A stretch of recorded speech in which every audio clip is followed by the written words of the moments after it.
Alors, aujourd'hui, on va plonger ensemble au cœur d'un sujet absolument crucial, les nouveaux défis qui bouleversent nos mers et nos océans. Et tout ça, ça nous amène à les grandes questions.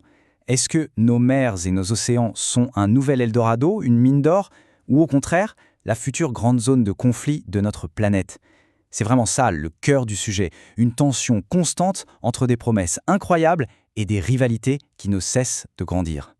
Bon, pour bien démarrer et tout comprendre, il y a un mot-clé, un concept vraiment essentiel à maîtriser. C'est la maritimisation. La maritimisation, qu'est-ce que ça veut dire concrètement? Eh bien, c'est tout simplement le fait que notre monde est devenu de plus en plus dépendant des mers. L'océan, c'est devenu le cœur battant de l'économie mondiale, le centre de gravité de la mondialisation.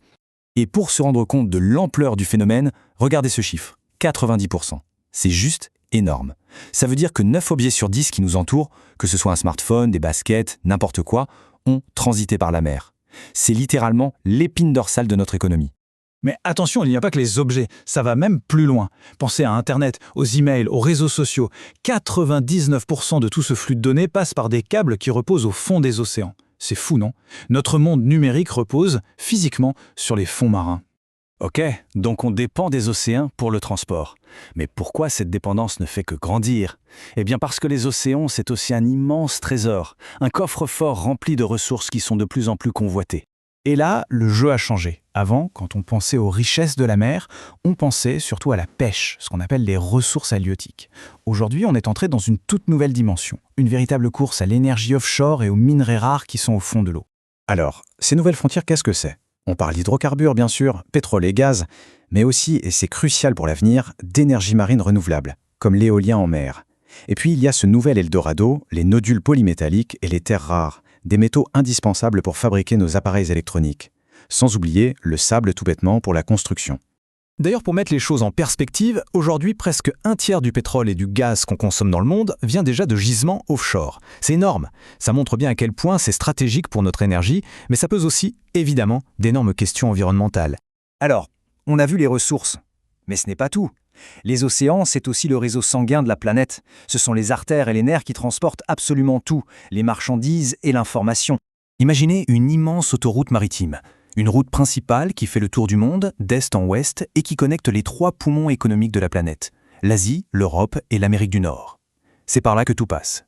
Le problème avec cette autoroute, c'est qu'il y a des passages obligatoires, très étroits. On les appelle des points de passage stratégiques. Pensez au canal de Suez, au détroit de Malacca, au détroit d'Ormuz. Le moindre grain de sable, le moindre blocage à ces endroits-là, et c'est une partie du commerce mondial qui s'effondre. Et comme si ça ne suffisait pas, il y a un nouveau facteur qui vient tout chambouler. Le changement climatique. La fonte des glaces en Arctique est en train d'ouvrir de nouvelles routes maritimes. Des routes beaucoup plus courtes. Ça pourrait complètement redessiner la carte du commerce mondial. Et bien sûr, qui dit nouvelles routes, dit nouvelles opportunités, mais aussi nouvelles tensions. Ok, les océans sont hyper importants, on l'a compris. Mais ça soulève une question fondamentale, à qui appartiennent-ils? C'est une bonne question, non? Comment on fait pour tracer des frontières sur l'eau? Pendant longtemps, le principe, c'était la liberté des mers. Premier arrivé, premier servi en quelque sorte. Mais tout a changé. On a essayé de mettre de l'ordre et ça a abouti à un texte fondamental en 1982, la Convention de Montego Bay. C'est un peu la constitution des océans. Et la grande innovation de cette convention, c'est la création de ce qu'on appelle les ZEE, les zones économiques exclusives.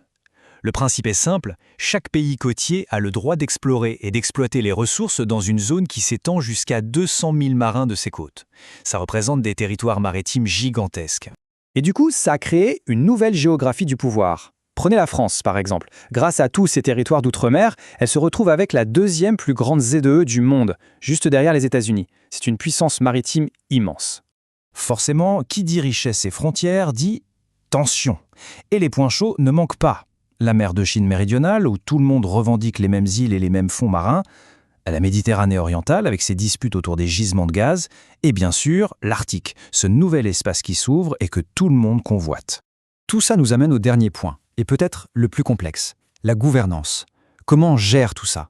Comment on arbitre entre la course effrénée aux ressources et le besoin vital de protéger un écosystème qui est ultra fragile? On est vraiment face à un dilemme central. Presque un choix de société.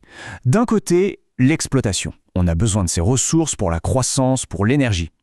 De l'autre côté, la protection. Parce que sans un océan en bonne santé, il n'y a tout simplement pas d'avenir durable. Et il y a urgence, parce que les menaces sont bien réelles et elles sont gigantesques. On parle de la surpêche qui vide les océans, de la pollution plastique, ce fameux 7e continent de déchets, de l'acidification, une conséquence directe du CO2 qui met en péril toute la vie marine, et bien sûr de la montée du niveau de la mer. Alors face à cette situation critique, est-ce qu'on fait quelque chose?